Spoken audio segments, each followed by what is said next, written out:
no interest in learning about it. The week a train derailment poisoned an entire town in Ohio, the transportation secretary, the man in charge of preventing train derailments, held a press conference attacking white construction workers because they're the problem. It's 1952. Our 80-year-old president, meanwhile, 80 years old, he seems convinced it's 1915 and we're all living in rural Alabama, burning crosses in the front yards of terrified sharecroppers to amuse ourselves. We don't have TV. Biden gave a speech the other day in 2023 to denounce lynching, as if lynching is still happening in the United States. It all seems a little delusional. So it was with genuine relief that we saw today one of Biden's top cabinet officials, Janet Yellen, who runs the Treasury Department, sign off her Twitter account, finally leave Washington and meet with actual flesh and blood human beings who are suffering. And not only did she meet with them to prove her sincerity, Janet Yellen brought with her a check for $1 billion. And we'll admit, partisanship aside, we were happy to see that. Finally, someone in the Biden administration who actually cares, who's getting on an airplane to show concern. That's the good news. The bad news is Janet Yellen was not in East Palestine. She was in Ukraine. Watch. And today I'm proud to announce the transfer of an additional amount of over $1.2 billion. That's the first tranche of about $10 billion in direct budget support that the United States will provide in the coming months. We love you so much that we will give you whatever you want. Anything. A new bicycle, a puppy, a pony, it's yours. We love you. Billions more for Ukraine. Your tax dollars. But that money's not going to be going to the newly poisoned communities of eastern Ohio. Who cares about them? It's not going to be earmarked for the hundreds of thousands of American families who have lost loved ones to the opioid epidemic, an epidemic that was created by Democratic donors at Purdue Pharma. No, that money's going to Zelensky and his wife in Kiev. And that money will complement the more than $100 billion in tax dollars they've already received from the U.S. Treasury.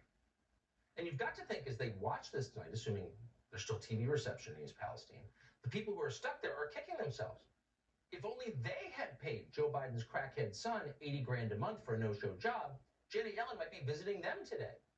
It seemed like a lot of money at the time, but that turned out to be the best investment those Ukrainian oligarchs ever made. It was like buying Google stock 20 years ago. Talk about a jackpot. And ironically, the communist Chinese government does. They paid Hunter Biden too. And this weekend, we learned a little bit about what they got in return.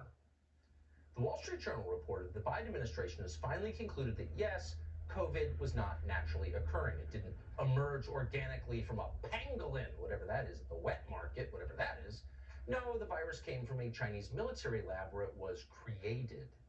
That's the determination of the Department of Energy based on new intelligence that, of course, everyone already had. Now, we learned this, interestingly, from a newspaper. We did not learn it directly from the Biden administration because Joe Biden hasn't said a word about it. And that's a little odd. 1 million Americans, they tell us, died of COVID. Close to 7 million died globally. So it's inherently a big story. Now, it is true that the origin of COVID is not directly related to anti-trans racism. So it's not unnatural for Joe Biden. He doesn't have his talking points already written. But it might still make for a good topic for, say, a primetime address to the nation.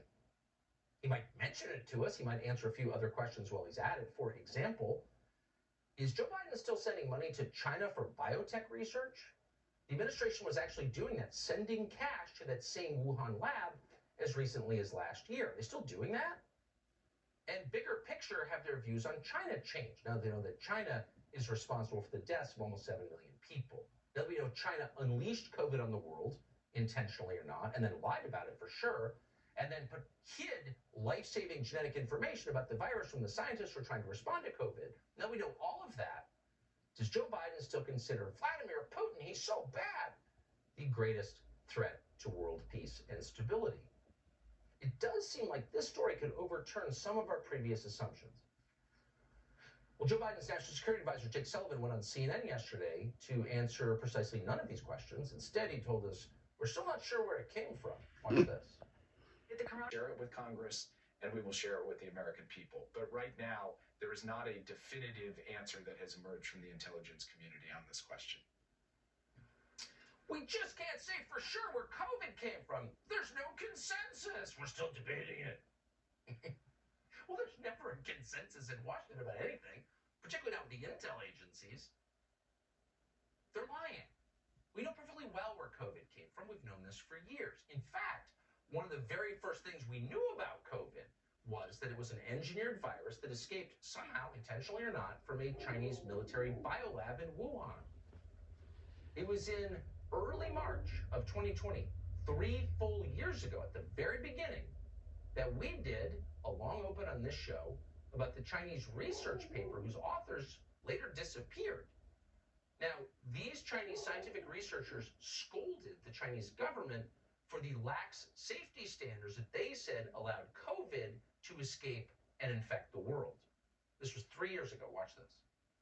In fact, the outbreak may have begun not in a public meat market, but in a poorly run Chinese laboratory. Now, that's not our theory. Anyone who raises that theory on American television is attacked as a conspiracy monger. But this is a theory from a now censored Chinese paper. A draft paper posted in mid-February, scientists at the South China University of Technology suggested that the coronavirus outbreak began at the Wuhan Center for Disease Control, where an animal may have infected a researcher who then spread the disease outside the facility. The paper is explicit about this. We're going to quote it. The killer coronavirus probably originated from a laboratory in Wuhan, end quote.